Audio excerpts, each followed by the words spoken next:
Welcome back, everybody. We're going to show you this knot.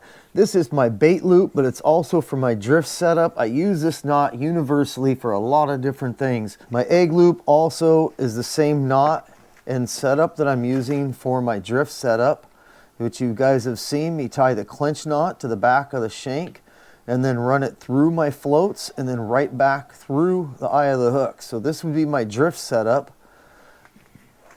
This one, I go ahead and use this, the exact same setup. This is my bait loop with the clinch knot on the back of the shank.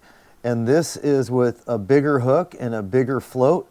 This is for my bobber fishing or drift fishing with eggs and bait, a bigger bait. Where this smaller one that I'm using, this is going to usually be a very small piece of bait in here, or I'm using scent. Using Procure scent, smelly jelly scent, and different varieties of smells that I'm going to go ahead and put on this to drift. If I'm doing a lot of long casting and stuff like that, I don't want to have to redo the bait all the time. Another good bait to put on the smaller rig like this, which is a number 4 hook with about 7mm beads. 2 of these are foam with some yarn. This setup is one of my go-to setups. It's the same as my number 12 cheater with the number 4 hook. It floats just right to get those fish to get aggravated at it. It floats just above their eye level. Now this setup, I've also added this to where I will use this setup with or without the bead with my eggs on here, or eggs and shrimp, or whatever I want to throw on there for a bait. The thing about this egg loop that I've explained before is the knot is sticking straight up. So when I close this down like that, for instance, it doesn't pull down on this bait or on my line very hard because this knot is sticking in the air. The other advantage is if this hook is around the teeth at all, the teeth are going to be going the same direction as my knot. So the teeth will not scrape across my egg loop knot or bait loop and scrape the knot and cut my line. What it is going to do is it pushes this up out of the way, and that knot slides up to the top of the eye just like this. And I pulled many fish back in where their teeth are rubbing against right here, which would normally be where the line for my bait loop is at. And instead of losing that fish, I was able to land that fish. So in addition to this regular bait loop that I'm using with my clinch knot, it's pretty universal. I use it even when I've got no float on there at all. If I'm just using eggs only, or just a shrimp or a prawn only, I'm going to have the same clinch knot to the back of my shank just like this, and I'm going to run it right through there. Now again, let me show you how this knot, instead of being down flat against the shank like the other knot bait loops are, this one still is directed up above your bait, so it leaves a little bit of a gap there to help hold that bait on there without pinching it completely in half. Well, let's just go ahead and tie one now. Okay, we're going to go ahead and tie the bait loop for you.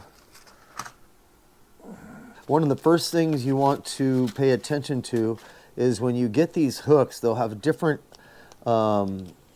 types of eyes. Some of the eyes will actually have an angle to them and some of them won't. And so it's important to note the difference. You see, this has got a slight angle to it, which is a lot better for a bait loop or even snelling hooks together. Where this one, it's an open eye, but they come close-eyed with a straight hook on there. This is going to be better for tying a clinch knot right to the top of it. Typically, if you tie a different type of knot, it comes through here, it could make this hook kind of go sideways. So if you're going to tie it around the shaft with the different types of knots that we use here, you go ahead and get the one with a little bit of an angle, and it will go through this eye a little bit better and hold this a little bit straighter. So that's kind of the things you want to watch out for when you are getting these, especially with my drift setup. We like that float on the back of it, or for bobber and eggs, we want that float to sit there and that line to sit straight, so it's straight in the water, the correct way we want it floating. Okay, we're going to go ahead and start with some mono here, and I'm just going to show you how I tie this bait loop. What I do is do my normal clinch knot, which you can see in my clinch knot video, Again, use the pinky to assist holding that from sliding so it doesn't slide out when you go to make this loop and twist this. It doesn't slide out. But you're going to do the same thing with my normal clinch knot or my drift setup. You're just going to take that hook and go right through this loop that you've created here and spin it 7 times. So 1, 2, 3, 4, 5, 6, 7. Now here's the thing that a lot of people tell other people to do. After you do that, you get it wet. This is the problem. In between, those spots are touching each other. If you get it wet now, it's not going to get those spots that are connecting wet. So what you do is get it wet first. You're going to have it at this point right here. You're going to take this, pull it out just like this. Make sure that tag end's about 1.25 inches or so, and get this to about 1.25 inches, 1.5 inches. That way you can get this tag end through that loop. Wet it now. Dip it down in the water, stick it onto a sponge. Some people spit on it, which, yeah, that's kind of gross, but this is just a test here. Usually I'll stick it down in the water or in a cup of water or a sponge sitting here while I'm tying leaders. Now that it's wet, now I'm going to spin it 2, 3, 4, 5, 6, 7, 6 to 7 times. You're going to come back through the eye right here. You see how I'm going through that eye? You're going to come back through the eye, and now that it's wet in between all those connectors, it's going to go ahead and cinch up a lot easier. And if it starts to want to stop and bind up, just kind of help it with your thumb as you're pulling at the same time. And then you're going to be able to get it down to here and pull like this, and it's just going to slowly go down as you pull this knot. It will tighten up, and you can help it down like this. This way you don't burn the line. A lot of people will just pull on this whole setup. You can just pull on this and get it to tighten down the same way. So I use my fingers to help bring it down tight. Then what I'm going to do is hold this hook like this so I can really pull that tight. And sorry, I blocked it. You couldn't really see it there. But if you saw that little loop, instead of pulling really hard and making that knot burn itself or stretch the line, I just hit it with my fingernail and pulled it down tight and pulled again. And I do that a couple of times, and you are guaranteed that knot is going to be completely done. You can see how those loops are all perfect on there for that clinch knot. Now what you're going to do is just clip off your tag end. Leave about 1/16 of an inch there. You're going to bring your main line, your leader line, back through this eye, and just like this. Now if you watch my leader tying videos, you'll see that I put a float right here, some type of float to keep this floating at a certain height, whether I'm bobber dogging or bobber fishing or drift fishing. I use this to keep that up off of the bottom and put a float on here, even when I'm egg fishing. With this egg loop, you can see when I pull kind of snug on there, this is a simulation of me casting. When I cast, it's going to pull that tight, cast, and fling across the river, right? You see how that knot is sticking straight out to the side?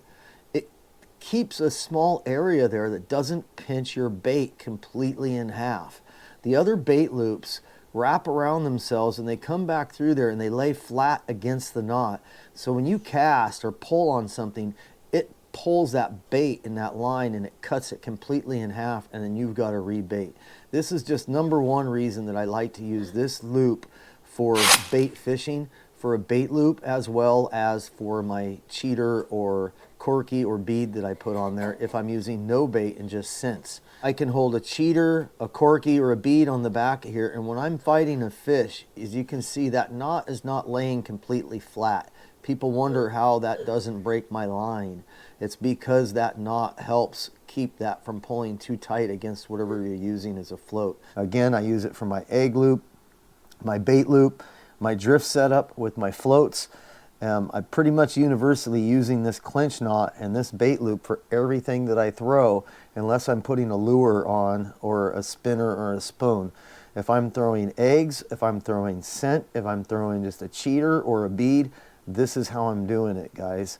So this is your clinch knot bait loop. And again, I use it for a lot of different stuff. Watch some of these other videos. Make sure you subscribe, like, follow, and share.